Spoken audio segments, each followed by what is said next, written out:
Sea kayaking trips are different from backpacking. When you backpack, you carry everything with you on your back and you follow a dirt trail. It's this sort of intimate experience between you and the earth and 2 points, a beginning and an end, and a clear path. Sea kayaking isn't like that. There are no set paths, no line across mountains, and you can carry everything in your kayak, and in most ways that's easier. But in a sea kayak, you're more at the mercy of the winds, cold water, weather, and waves. Sea kayaking still offers a certain freedom that I've yet to find anywhere else. There's over 70% of the world's surface that's covered in water, and there are, due to the shoreline paradox, literally infinite miles of coastline to explore, and these waters are shared with so much wildlife. Here, kayaking in Mexico's Baja Peninsula, there is a little bit of that infinite feeling. Waking up here on a 5-day sea kayaking trip, there's nothing quite like it. Good morning. This is the craziest sunset I have ever seen. Can you believe how red it is? Oh my goodness. Here's the cliffs. Here's the ocean and a full moon set. It really does not get better than this. This is breakfast on the last day. Still pretty good for a last day breakfast. Can't complain. It's day 4 of paddling. We got a pretty slow pace, relaxed. Beautiful day. It was a little windy earlier, but it's not really anymore. And we're goofing around a little bit back here. That's the rest of the group up there. Had a beautiful sunrise this morning. I woke up in the tent a little bit chilly, so we're just using sleeping bag liners to sleep in because it's so hot at night.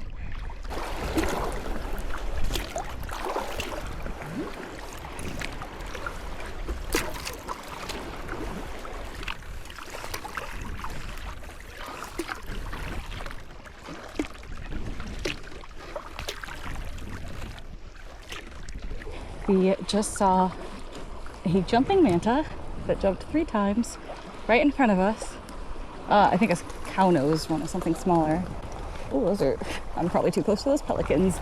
And then a sea turtle in the time that I had to put my camera away. So it's back out now. Classic. A little bit of boat wake.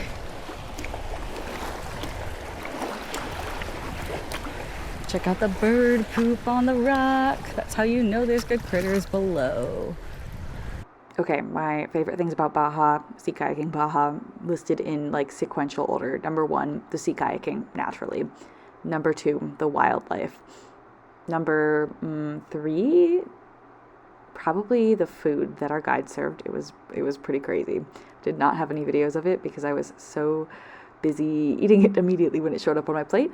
Number 4, though, is the swimming. I'm not, surprisingly, for a sea kayak guide, I am not a big swimmer. I kind of prefer the surface of the water, but the beaches here were crazy. This specific little beach had this cave, beautiful beach, seriously the most beautiful beach, but there was this cave, and in it was this little shrine that I think kayakers and tourists had brought things they'd found, including these pufferfish, exoskeletons, pufferfish, porcupine fish. I didn't quite catch the difference, and I'm sure it's not that hard to figure out, but I have not invested in that. There's coral that washed up here. That's a spine of some sort of fish. It was just a really interesting little spot to check out. Here we were kayaking Espiritu Santo Island, which is north of La Paz in the southern sea of Cortez, and it is a tourist area. There are day tours that come out, but there are you need an overnight permit to camp here and a certified Baja guide. That's a thing here in Baja, which is why we went. One of the reasons we went with an outfitter, Sea Kayak Adventures. But we saw other groups out there during the day, and then at night it would kind of filter out and just be us. But this was my favorite beach stop. I think this conglomerate looking rock was cool, and it was a good time. Can feel the sunburn.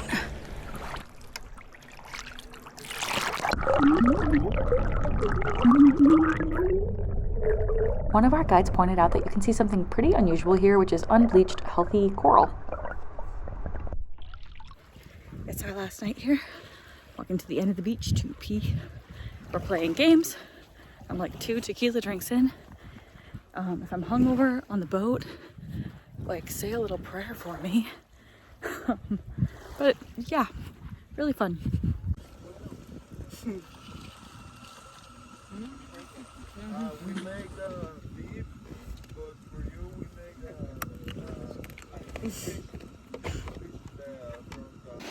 Good morning. It's probably 6 a.m. on our last day. Sun's rising. I'm walking down the beach to pee.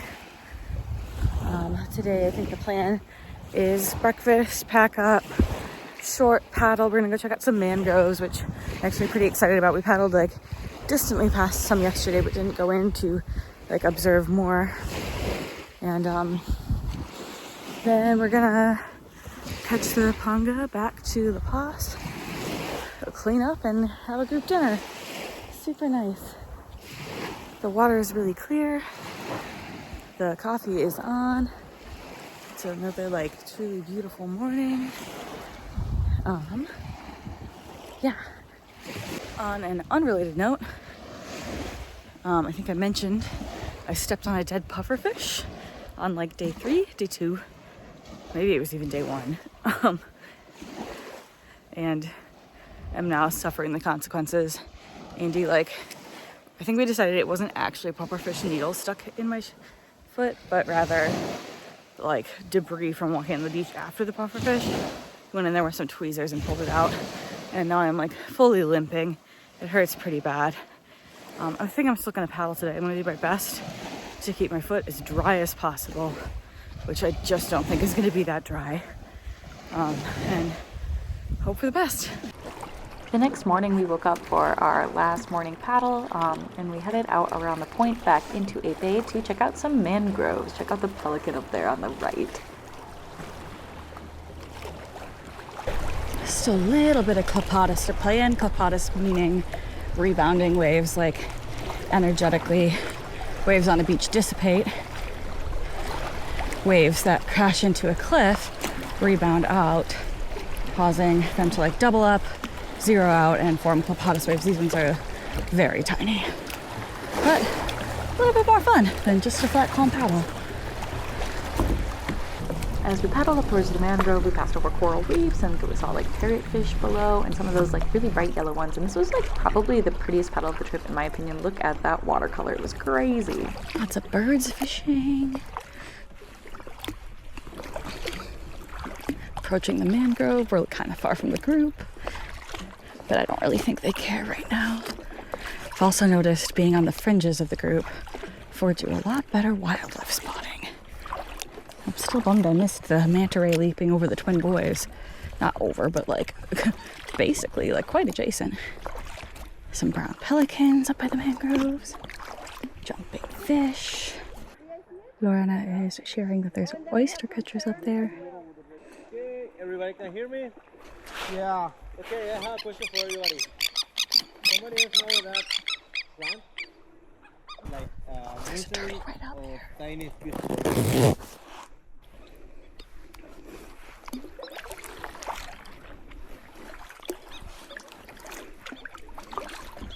Oh, yeah. I mean, they're like guys and frigate. Oh my God, is the name of that? That's a male frigate bird.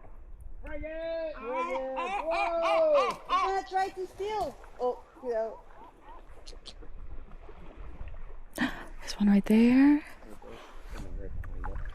Yeah. Did you see the second one?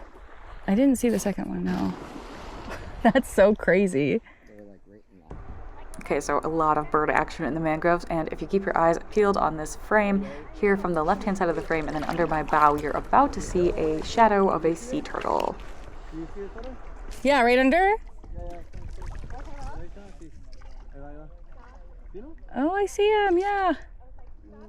Unless that's a rock.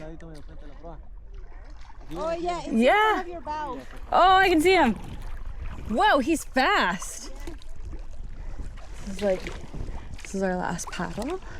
This will be my last paddle for like probably till, well, we might be able to hop on the water pretty quick when we get back home. It'll be cold in Wisconsin, but we've got dry suits for such occasions. Today we'll go back, eat lunch with the group. I think pretty quickly from there load up the pangas, and then cross back to La Paz. Clean up at the hotel, hopefully. I'm really looking forward to a shower. Clean up at the hotel and then meet up with the group for fascinating. There's some boats out there and some big splashes, which like It's hot enough that I can see like a little mirage on waves, so I can't quite tell what I'm looking at. But oftentimes when there's splashes in front of a congregation of boats, there's a whale. We actually had a whale come by our campsite during lunch yesterday. A humpback, pursued of course by a number of onlookers.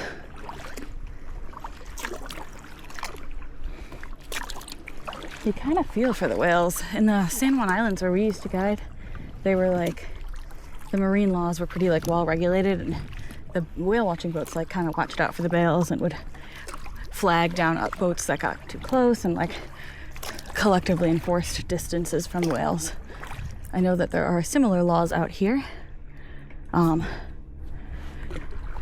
I've seen our guides like definitely enforce a couple of like such laws, like somebody was climbing on a sea stack or a little island that they shouldn't have been, and they went over and, ooh, big ray beneath me, flagged him down. But when it comes to whales, I'm not so sure. Based on like what we saw at lunch yesterday, there were a lot of boats, a couple of them like trucked right in pretty close to the whale, and it was like hard to see if anyone was flagging him down.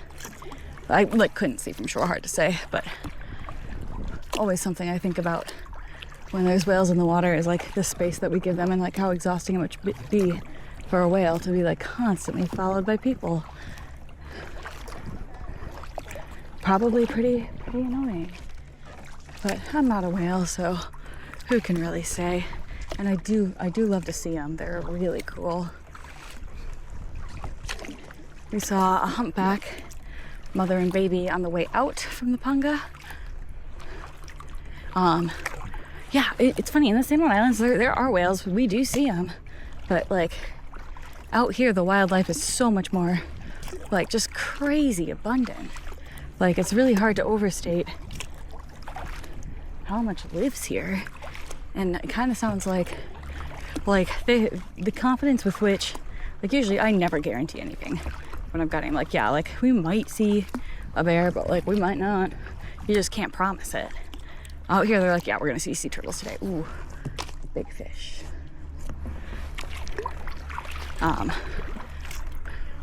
Yeah, I just think the wildlife is like abundant and reliable in a way that makes it more common. And like the whales appear to be like all over the place. I'd love to come back in like a migration time. The mantas have been cool too. Like we've seen jumping rays, small ones close to shore, but when we were on the Punga out, there were like massive leaping manta rays. Check out the pelican up there. He's on the left, sitting on a rock. The water is so clear here. Oh my goodness. I think it's like coral reef below, so. All right. Running the corner back into camp. Lots of fish beneath me. Oh, I am quite tired. The sun like really drains you, and I'm feeling like crispy.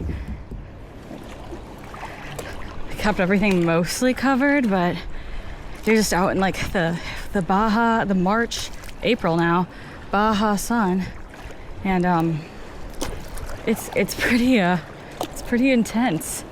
But one thing I didn't realize about the guided trips is like you also kind of got to be a people person on the guided trips, because you're still, even if you're not the guide, you're still with the people, which isn't a bad thing. These are all great people, but you know, I'm an extrovert, but I still sometimes like a little alone time, and there is not an abundance of alone time on any sort of guided tour. Sloshing around a little bit here. Yeah, I'm looking forward to cooling off, fresh clothes, hotel time before meeting everyone for dinner. I'm even looking forward to the Punga ride back. I think it's going to be nice. Oh, I may have put myself in a bit of a silly situation at a silly time. No, we're good. Just a little bump never hurt anyone.